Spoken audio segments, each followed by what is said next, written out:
네, 뉴스 신세계 MBC 이정은 기자 함께합니다. 어서 오세요. 네, 안녕하세요. 네, 오늘도 뉴스 만나보기 전에요. 중요한 전달 사항이 있죠. 네, 두 번째 성적표를 받게 되네요. 예. 네, 이번 주에 시작된 청취율 조사 예. 다음 주까지 진행됩니다. 02로 시작하는 번호로 전화가 걸려오며 꼭 받아주셔서 권순표의 뉴스 아이킥 잘 듣고 있다 말씀해 주시길 예. 부탁드립니다. 그리고 방송 중에 좋은 의견 보내주신 분들께 다양한 선물도 보내드리고 있습니다. 오늘은 총 10분을 뽑아 5분께는 5만 원 상당의 간편식 세트를 그리고 5분께는 치킨과 콜라 세트를 보내드리고요. 내일은 이번 한 주 동안 좋은 의견 보내주신 두 분을 선정해서 박준형, 박영진의 두시만세가 지원해주는 무려 23만 원 상당의 홍삼 선물 세트를 보내드릴 예정입니다. 그리고 그 청취율 조사 전화를 받으신 그 인증 사진을 보내주시면 당첨 확률이 확 높아진다고 합니다. 많은 참여 바랍니다. 문자 번호는 샵 8001번, 짧은 문자는 50원, 긴 문자는 100원의 정보 이용료가 들고요. 스마트 라디오 미니 메시지로도 참여 가능합니다. 유튜브로는 선물 발송이 어려우니까 참여는 문자나 미니로 부탁드립니다. 이정은 기자 그거 아십니까? 혹시 우리는 시사팀이라서요. 네. 선물이 별로 없는데. 아이고 저런. 예, 네. 박준현, 박영진의 두시만세의 담당 PD인 네. 정영선 PD가 네. 늘 도와주고 있다는 사실. 그러니까 저번에도 계속 네. 이분의 이름이 오르내리던데 이번에도 통 큰 지원을 해주셨군요. 늘 통이 큰 분입니다. 네, 감사하네요. 뉴스 들어가 볼까요? 네. 예. 자, 내일 윤석열 씨 구형하는데요.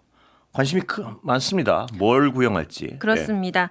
12.3 비상계엄 관련한 본류 재판, 그러니까 윤석열 전 대통령의 내란 우두머리 혐의에 대한 결심 공판이 내일 오전 9시 20분 서울중앙지법 서관 제417호 대법정에서 열립니다. 예. 이 곳이 과거 전두환 노태우 전 대통령의 내란죄 재판 그리고 박근혜 전 대통령의 국정농단 재판도 열렸던 예. 곳입니다. 그러니까 사회적으로 영향력이 큰 사건이 주로 배정이 됩니다. 이 자리에서 이제 몇 년을 선고해 주십시오라고 네. 구형을 하는데요.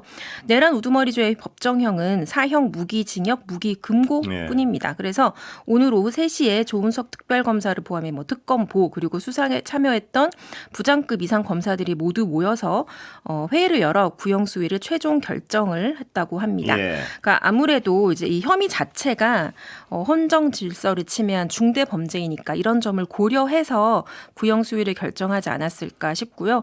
오늘 회의에는 특별히 이제 그 공소유지를 위해서 남았던 검사들뿐만 아니라 수사 끝나고 나서 이제 검찰로 복귀했던 검사들까지도 모두 참석을 했다고 예. 합니다. 아무래도 중요한 일정을 앞두고 있어서 그런 것 같습니다. 예. 그래서 과거에 이제 검찰이 12.12 군사반란 그리고 5.18 광주 민주화운동 관련해서 당시에도 내란 우두머리 혐의로 기소된 전두환 전 대통령에게는 사형을 구형했었고요. 그리고 이제 노태우 전 대통령은 반란, 내란 중요 임무 종사 혐의로 기소돼서 무기징역을 각각 구형받았습니다. 네. 그래서 대법원에 확정된 형은 각각 무기징역과 징역 17년이었습니다. 예. 근데 내일 아마 좀 시간이 좀 많이 걸릴 것 같아요. 내일 이 시간에 저희가 그 구형량을 제가 말씀해 드릴 수 있을지는 잘 모르겠는데. 그렇게 오래 걸리나요? 네, 왜냐하면 내일 이제 윤석열 전 대통령, 김용현 전 장관 등등 주요 피고인이 예. 8명이 모두 이제 구형을 받는데 이 관련해서 특검팀이 이제 최종 의견을 설명을 하고 그래서 구형을 하면 변호인들이 또 8명에 대해서 다 최종 변론을 하고 그래요? 예. 또 피고인 8명이 또 최후 진술을 하기 때문에 시간이 꽤 많이 걸릴 것 같습니다. 예. 그리고 특히 어제는 특검팀이 구형을 이틀 앞두고 공소장을 변경했는데요. 그러니까 원래 이제 비상계엄을 모의하는 그 시점에 대해서 특검팀이 처음에는 2024년 3말 4초, 예. 3월 말 4월 초 정도로 생각을 했었는데 그래서 공소장에 기재를 했는데 모의 시기를 2023년 10월 무렵으로 앞당겼습니다. 이렇게 예. 판단하게 된 건 노상원 전 정보사령관의 수첩 때문인데요.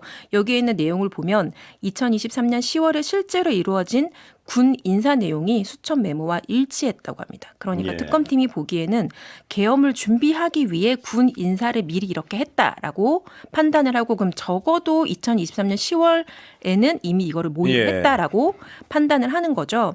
그러니까 결심을 이틀 앞두고 공소장이 변경된 네. 거니까 이제 아무래도 윤석열 전 대통령 측은 이제 처음부터 재판을 다시 하자라고 반발을 했는데 이제 재판부에서는 검사가 주장한 내용이 이제 기존에 주장했던 내용과 사실관계나 이런 것이 거의 다 똑같다라면서 변경을 허가하고 결심 공판 날짜는 미루지 않았습니다. 예, 내일 꽤 늦어질 수도 있겠군요. 그럴 수 있을 것 같고요. 예. 선고 날짜는 아직 안 나왔습니다. 예. 그런데 법관 정기 인사 이전에는 판결을 내리겠다고 했기 때문에 2월 중순쯤 이뤄질 거다. 이 정도로만 전망이 되고 있습니다. 예, 사형인지 무기징역인지 네, 정말 귀추가 주목됩니다. 네 예. 그렇습니다.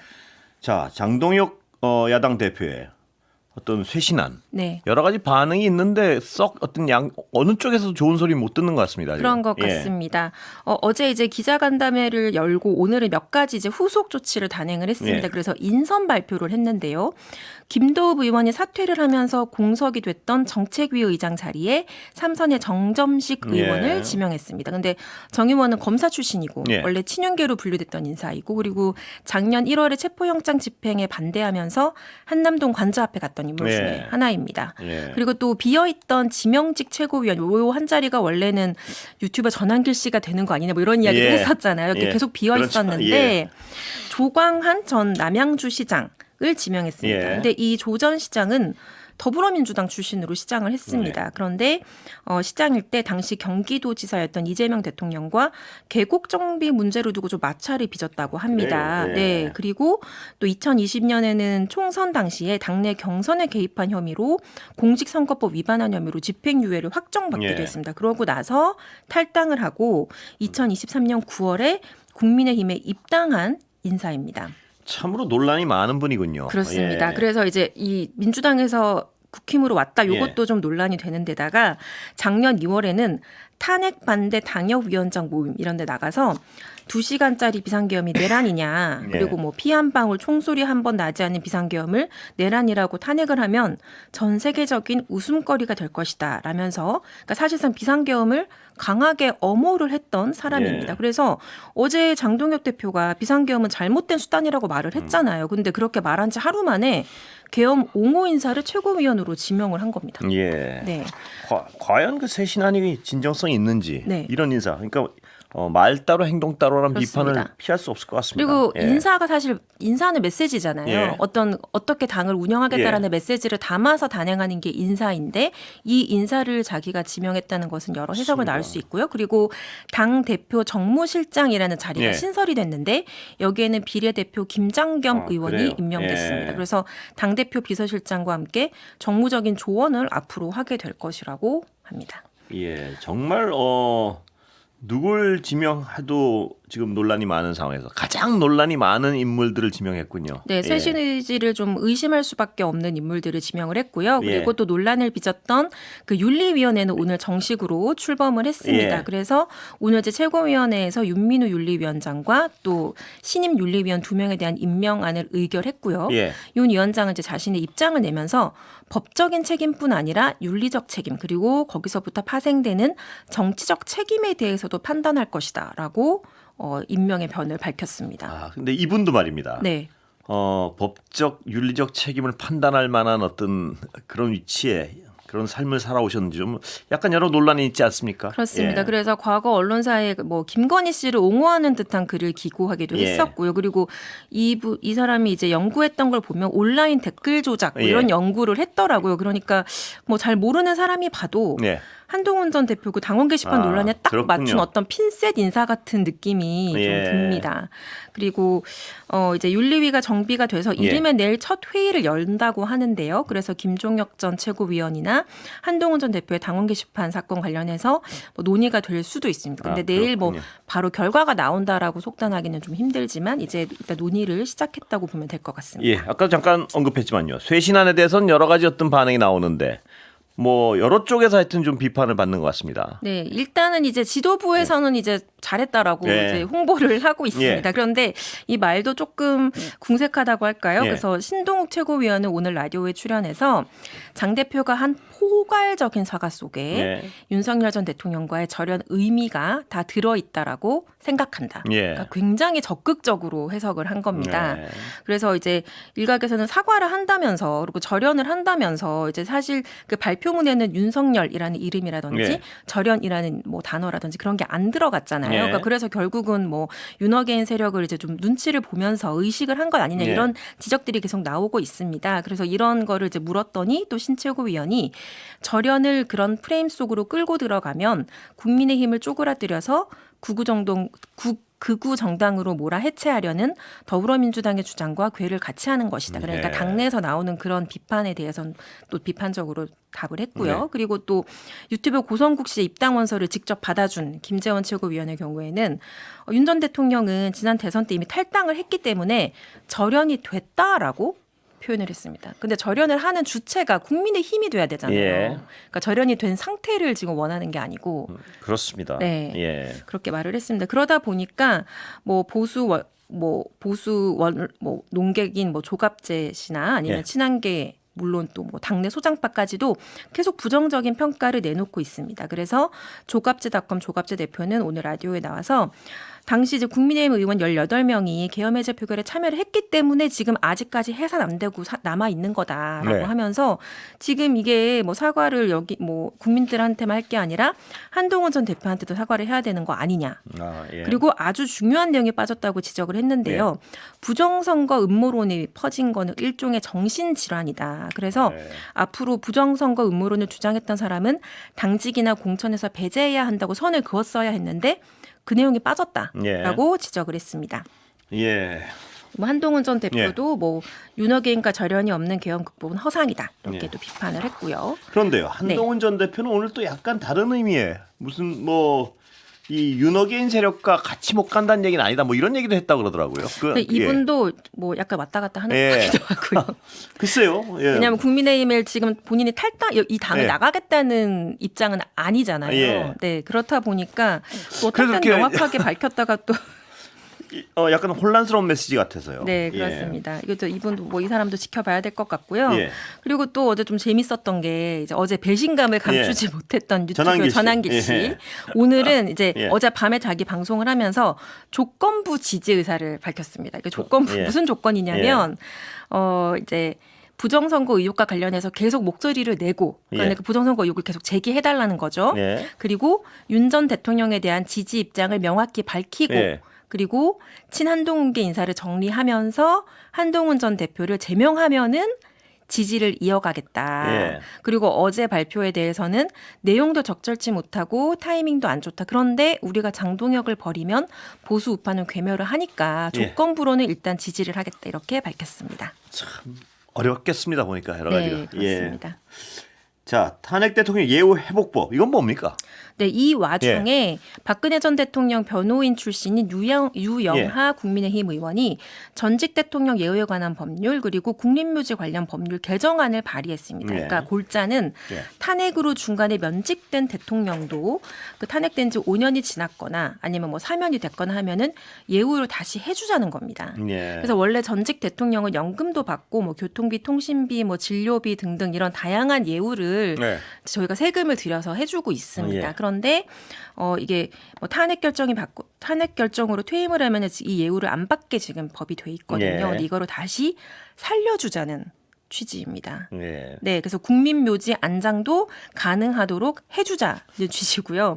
이 법안이 통과될 가능성은 현실적으로는 희박합니다. 네. 그런데 만약에 통과된다고 하면 수혜 대상은 현재로서는 박근혜 전 대통령만 유일한 상태입니다. 뭐 그냥 하는 소리겠죠. 이게 뭐 본인도 이게 통과될 것이라고 믿지는 않을 것 같고요. 그래도 지금 뭐 선거를 앞둔 상황에서 이런 법안을 발의한다는 게 사실 상식적으로 이해되기는 좀 힘든데 그래서 더불어민주당 강덕구 의원이 이게 말이 되느냐라면서 분통을 터뜨렸습니다. 그러면서 어떻게 대통령 그 헌정사에서 탄핵된 사람이 이제 박근혜 전 대통령, 윤석열 전 대통령 딱 둘 뿐인데 이게 이제 어제 사과가 얼마나 기만적이었는지 증명하는 법률이다라면서 개탄했습니다. 그리고 또 주목할 점이 이 법안을 발의할 때 원래 발의를 하면은 대표 발의자에 공동 발의자가 있어야 되잖아요. 그래서 10인 이상이 돼야지 이게 발의를 할 수 있는데 뭐 박대출, 최영두, 우재준 등등 여러 의원들이 같이 이름을 올렸고 김재섭 의원도 들어가 있네요. 추경호, 윤한홍, 조지현, 강명구, 윤재옥, 이현승, 구자근, 김재섭 의원이 공동 발의자로 이름을 올렸습니다. 이런 상황에서 당이 쇄신을 한다는 것 자체가 잘 불가능에 가까운 같은 생각이 자꾸 듭니다. 예. 네. 자, 여당 상황 좀 들어볼까요? 예. 네. 김병기 의원을 둘러싼 의혹이 지금 뭐 10여 개 넘게 이제 제기가 되고 또 국민의힘은 계속 공천헌금 관련 특검을 하자고 하니까 이제 여당 입장에서는 예. 신속하게 이 사안을 지금 정리하고 싶은 상황입니다. 이런 가운데 이제 오는 12일에 더불어민주당 윤리심판원이 회의를 열 예정인데요. 원래는 오늘 오전까지 오전 10시까지 김병기 의원 측에 소명서를 제출하라고 했으니까 예. 이게 나는 이러이러한 이유가 있어서 이렇게 된다라고 예. 설명을 해야지 이제 윤리심판원도 판단을 할 수 있잖아요. 그런데 이 서류를 오늘 시간 안에 제출하지 않았다고 합니다. 그러면서 제기된 의혹이 많아서 소명할 게 많다. 과거 자료로 다 찾아야 해서 정리의 시간이 필요하다면서 회의를 좀 연기해 달라고 문의를 했다고 예. 합니다. 그런데 윤리심판원은 예정대로 그냥 12일에 회의를 열기로 했습니다. 그래서 이렇게 되면은 강선호 의원 제명권만 처리되는 거 아니냐라고 네. 좀 예상을 했었는데요. 한정혜 정책위장이 오늘 MBC와 인터뷰에서 12일에 어떤 방식이든 윤리심판원이 결과물을 가지고 당에 통보할 것 같다. 그러면 그 결과를 가지고 의원총회 등을 통해서 어떤 내용을 결정할 수밖에 없다. 이렇게 언급을 했습니다. 예. 그러니까 이제 좀 윤리심판원의 의지가 좀 강한 것 같아요. 그래서 한동수 윤리심판원장이 어제 MBC 라디오에 나와서 이제 이게 휴먼 에러라는 표현들을 쓰던데 공천헌금 문제는 휴먼 에러가 아니라 휴먼 크라임에 가깝다. 그러니까 이게 거의 뭐 범죄나 비위에 가깝지 않느냐라고 좀 강경한 입장을 밝혔습니다. 그래서 소명 자료를 못 낸 상태에서 이제 회의가 열리니까 아무래도 직접 출석을 해서 김병기 의원이 자신의 입장을 좀 소명을 하지 않을까 전망이 되고 있고요. 당 내에서는 좀 자진해서 탈당을 해야 되는 것 아니냐라는 쪽으로 좀 여론이 약간 흘러가고 있는데요. 그쪽 여론이 우세한가 보죠? 네, 그래서 지금 원내대표 선거에 나가겠다고 밝힌 인물들 있지 않습니까? 뭐 한병도, 진성준, 백혜련, 박정 의원이 지금 JTBC에서 토론회를 하고 있는데 그럼 금 의원이 자진 탈당을 해야 된다고 생각하느냐라고 물었더니 이 넷 중에 3명이 찬성한다고 답을 했습니다. 그렇군요. 네. 예. 자, 공천 헌금 문제요. 경찰 수사가 본격화되고 있다고요. 그렇습니다. 그래서 오늘은 이제 그 2020년 총선을 앞두고 자신이 김병기 의원 측에 공천 헌금을 줬다라고 주장한 동작구 의원이 경찰의 피의자 신분으로 출석을 했습니다. 그래서 이 사람은 이제 2020년 3월에 1,000만 원을 건넸다가 같은 해 6월에 돌려받았다고 설명을 하고 있습니다. 그래서 변호인이 오늘 기자들을 만난 자리에서도 탄원서 내용은 1,000만 원을 전달했다는 거다. 그리고 그 내용 외에는 주고받고 한 건 없다라고 말해서 1,000만 원에 대해서는 이제 처음부터 시인을 하고 경찰 조사를 받는 겁니다. 그리고 이 사람 외에 2,000만 원을 건넸다가 돌려받았다라고 주장한 다른 또 동작구 전직 의원이 있는데 이 사람도 오늘 조사 받을 거라고 하고요. 그리고 또 그 전직 보좌관들과 얽혀 있는 쿠팡 박대준 전 대표는 참고인 신분으로 경찰에 출석을 했습니다. 그러니까 그 전직 보좌관이 이제 김병기 의원의 자녀 관련해서 이제 의혹을 언론사에 제보를 했는데 이 전직 보좌관은 이것 때문에 자신이 사적 보복을 당했다라고 의심을 하고 있습니다. 그래서 작년 9월에 여의도 호텔에서 김병기 의원과 만나서 이제 박대준 전 대표가 식사를 한 이후에 그 전직 보좌관들이 해고 내지 해외 파견명을 받았거든요. 그래서 취업 청탁 내지는 인사상 불이익을 미치는 거는 이제 업무 방해로 형사처벌이 가능하고 또 헌금 명목으로 자금 수수한 거는 정치자금법 위반 혐의로 처벌받을 수 있습니다.